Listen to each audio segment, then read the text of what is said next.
বজ্রপাতে মৃত হাইলাকান্দির দিদার হোসেনের পরিবারের পাশে দাঁড়ালেন পারুল চৌধুরী ও রিপন ভাই। করিমগঞ্জ লোকসভা আসনের প্রার্থী পারুল চৌধুরীর পক্ষ থেকে 3 বান টিন পেল দিদারের পরিবার। হাইলাকান্দির ইউডিএফ নেতা রিপন মজুমদারের মাধ্যমে 3 বান টিন পাঠিয়েছেন পারুল। নগদ টাকা দিয়ে সাহায্য করলেন রিপনও।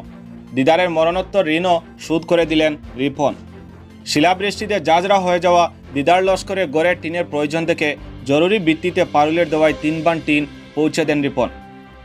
শুক্রবার দিদারের পরিবারের হাতে সযত্নে 3 বান ডেও টিন নিয়ে যান রিপন। তারপর কাছে ডেকে নেন দিদারের অবুঝ ছেলে মেয়েদের।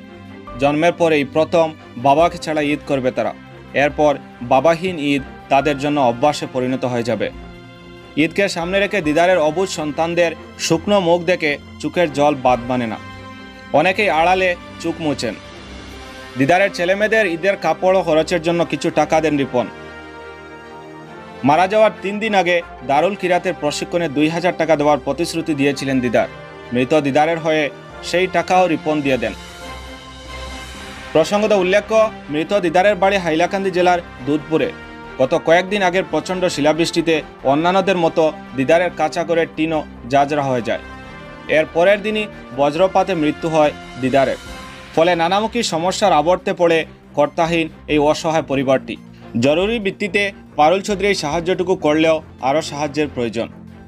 রমজান মাস শেষের পথে। আপনারাও যদি দিদারের পরিবারকে সাহায্য করতে চান তাহলে বহুলভাবে উপকৃত হবে পরিবারটি। তাই আসুন সকলের সহযোগিতায় ঈদের খুশি উপভোগ করুক দিদারের ছেলেমেয়েরা।